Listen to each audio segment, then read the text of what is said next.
কিছুদিন আগে বোলপুরের জেলা ক্রীড়া সংস্থার অনুষ্ঠানে গিয়েছিলেন সৌরভ গঙ্গোপাধ্যায়।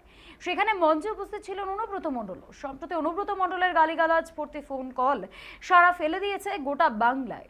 গুড় বাতাসা, জরাম জরাম, রাস্তার উন্নয়ন দাঁড়িয়ে এইসবের মন্তব্যে একটা সময় রাজ্যে শোরগোল পড়ে গিয়েছিল। আবার অনুব্রত মণ্ডলের অশ্রাব্য ভাষায় গালিগালাজ করা ফোন আবার সাড়া ফেলেছে গোটা বাংলায়। বিরোধীরা অনুব্রতের এই ফোন কল নিয়ে শাসক দলকে লাগাতার আক্রমণ করে চলেছে। এরই মাঝে সৌরভের অনুব্রতের সঙ্গে মঞ্চভাগে বিতর্কের সৃষ্টি হয়েছে। সেই প্রসঙ্গে সৌরভ গঙ্গোপাধ্যায় জানালেন, কিছু দেওয়ার বা পাওয়ার নেই।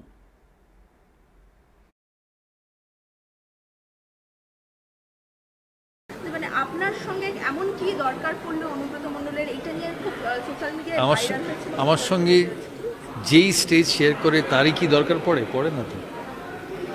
পাবলিক মানুষ আমি, উনিও পাবলিক মানুষ, আর কত পাবলিক মানুষ আছে। আমি গেছিলাম ডিস্ট্রিক্ট স্পোর্টস ফেডারেশনের ফাংশনে, তা স্টেজ শেয়ার করলে কি হয়েছে? আমি সব রকম মানুষের সাথেই স্টেজ শেয়ার করি। অ্যাকচুয়ালি অন্য লোকেরা তাদের পলিটিক্যাল হেট্রেডে আমাকে জড়িয়ে ফেলে। So I am not a political person. I can share the stays with anybody and I will.